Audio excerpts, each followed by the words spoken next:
মা যখন হয়েছি তখন কিন্তু ছেলেমেয়ের সাথে একটু বাটপারি করতেই হয়। না হলে কিন্তু ছেলেমেয়ে মানুষ করা যাবে না। সেজন্য আর কি করার? এই যে মাছ দেখছে এখন আর তারা মাছ খাবে না। বলে দিছে যে মাছ খাবো না আজকে মাছ রান্না করলে।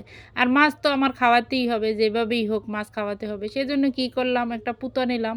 পুঁতো নিয়ে এখন মাছগুলোরে ছেঁচে নিচ্ছি। কারণ এগুলোর উপরে আমার জেদ উঠছে এখন এইজন্য পুঁতো দিয়ে ছেঁচে নিচ্ছি। পরে কাঁটাগুলো বের করে নিচ্ছি। এই বড় কাঁটাগুলো যদি বের না করি তখন কিন্তু ব্লেন্ড করলে কিন্তু এগুলো বাজবে আর এগুলো গুঁড়ো, গুঁড়ো হয়ে যাবে তখন কিন্তু মুখেও বাজবে। তখন খেতে ভালো লাগবে না। আর এগুলারে ছেঁচা তারপর হচ্ছে রান্না করব।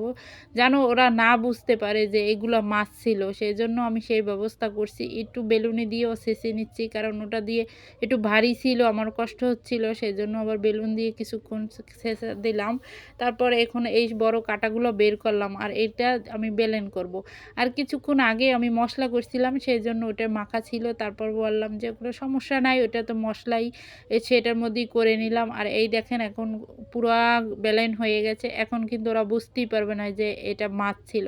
তারপর ওটা দিয়ে আমি কি করব এখন পেঁয়াজ রসুন দিলাম বাটা, সবকিছুই বাটা দিছি। কারণ আমার ছোট ছেলেটা কিন্তু পেঁয়াজ বাজলে মুখে তেলে খেতে চায় না। আর এই অল্প করে দিয়ে দিলাম পেঁয়াজ কারণ একটুকু না দিলে ভালো লাগবে না খেতে, জয়েন্ট হবে না, নরম হয়ে যাবে সেজন্যই দিলাম। আর হলুদ মরিচের গুঁড়া দিচ্ছি, কাঁচামরিচটা দেইনি কারণ কাঁচামরিচটা দিয়ে রান্না করতে পারেন, ভাজতে পারেন তাহলেও কিন্তু অনেক মজা হয়। ছোট ছেলের মুখে ভাজলে খাবে না সেজন্য আমি কাঁচামরিচ দেইনি, শুকনো মরিচ দিছি। আর এই ভর্তার এই যে বড়াটা খুবই ভালো লেগেছিল। আর এটা আমি রান্না করব আজকে ভাজি করে তারপর রান্না করব। আর এটা কিন্তু শুধু খালি খাওয়া যাবে, অনেক মজা লাগে খেতে। আর আমি ঝোল, ঝোল রান্না করছি কারণ এটা খেতে খুব ভালো লাগবে ঝোল দিয়ে। সেজন্য আমি করছি। তারপরে এই তো আমি তেল ঢেলে ভেজে নিচ্ছি। আর এগুলো এত ভালো লেগেছিল সত্যি অসাধারণ লাগছিল। আপনারা খেয়ে দেখতে পারেন। আর এই মাছটা ছিল ঢেলা মাছ, এটা সাগরের মাছ ছিল। আমরা ঢেলা মাছ বলি, কে কি মাছ বলেন সেটা তো আর জানি না, আমি ঢেলা মাছ বলি। আর এটা আমাদের বরিশালে ঢেলা মাছই বলে। আর এই বড়াগুলো দেখেন কত সুন্দর লাল হয়ে গেছে আর খেতেও খুব মজা লাগছিল। আর সুন্দর একটা ফ্লেভার আসছিল, আদা রসুন বাটা সব দিয়েছিলাম, জিরা বাটা, সেজন্য কিন্তু একটু সুন্দর ফ্লেভার আসছে।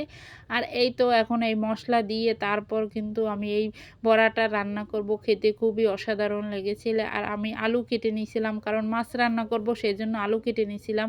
কিন্তু তারা মাছ দেখে খেতে চায় না সেজন্য আবার আমি বুদ্ধি করে এই বড়াটা বানিয়ে নিলাম। বড়াটা বানিয়ে তারপরে এখন মাছটা খাওয়াবো ওদের, কিন্তু ওরা কিন্তু বুঝতে পারবে না। কিন্তু আমার ছোট ছেলে কিন্তু এসে পড়েছে, ঘ্রাণ মানে এত সুন্দর একটা স্মেল বের হয়েছে, সে ঘ্রাণটা শুনি এসে পড়েছে খাবার জন্য। কিন্তু সে আশপাশ ঘুরতে আসে কিন্তু সাহস পাচ্ছে না। তারপর কতক্ষণ পর সে আসলো, এসে কিন্তু বলল যে আম্মু আমাকে একটা দাও আমি খাবো। কিন্তু এ কিন্তু জানতেই আছে না যে এটা মাছ ছিল। কিন্তু এই দেখেন সে এসে কিন্তু মাছটা নিল, নিয়ে তারপর কিন্তু খাইছে। বলছে যে এটা কিসের? আমি বললাম যে এটা মুরগির মাংস। তারপর সে কিন্তু খেয়ে নিয়েছে, সে তো বুঝতেই পারে না যে এটা মাছ ছিল। এই টেকনিক করে কিন্তু আপনারা বাচ্চাদের মাছ খাওয়াতে পারেন কারণ ওদের শরীরে মাছ দরকার আছে, বুঝছেন?